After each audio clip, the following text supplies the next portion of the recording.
నిన్ను పెద్ద మనిషి మాట్లాడుతున్నాడు. అయ్యా నువ్వు శాత కాకపోతే దిగు, నాకు ఇస్తే నేను చేసి చూపిస్తాను. నేను ఆ పెద్ద మనిషిని అడగదలుచుకున్నా. ఆయన కూడా అంతో ఇంత చదువుకున్నాడు. ఈడున్న ఉపాధ్యాయులు అందరు చదువుకున్నోళ్ళే.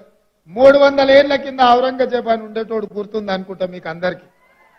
ఆ ఔరంగజేబు రాజు కావాలని రాజ్యం ఏలాలని కోరుకుంటే ఆ అవకాశం తండ్రి అన్న ఇవ్వకపోతే తండ్రినేమో జైల్లో పెట్టిండు, అన్ననేమో ఊరేసి చంపిండు.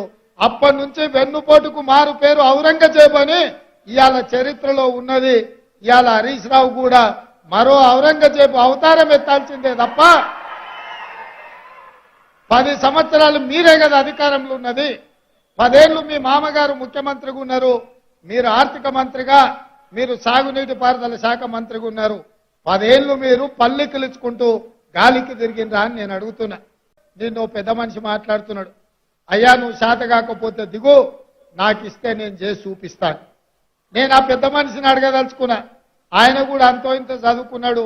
ఈడున్న ఉపాధ్యాయులు అందరు చదువుకున్నోళ్ళే. 300 ఏళ్ల కింద ఔరంగజేబు అని ఉండేటోడు గుర్తుంది అనుకుంటా మీకు అందరికీ.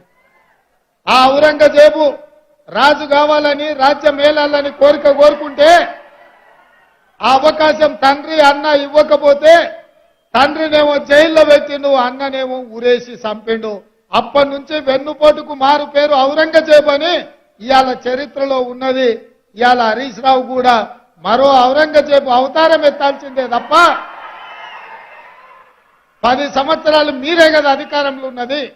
10 ఏళ్లు మీ మామగారు ముఖ్యమంత్రిగా ఉన్నారు, మీరు ఆర్థిక మంత్రిగా, మీరు సాగునీటి పారుదల శాఖ మంత్రిగా ఉన్నారు. 10 ఏళ్లు మీరు పల్లికిలుచుకుంటూ గాలికి తిరిగినరా అని నేను అడుగుతున్నా.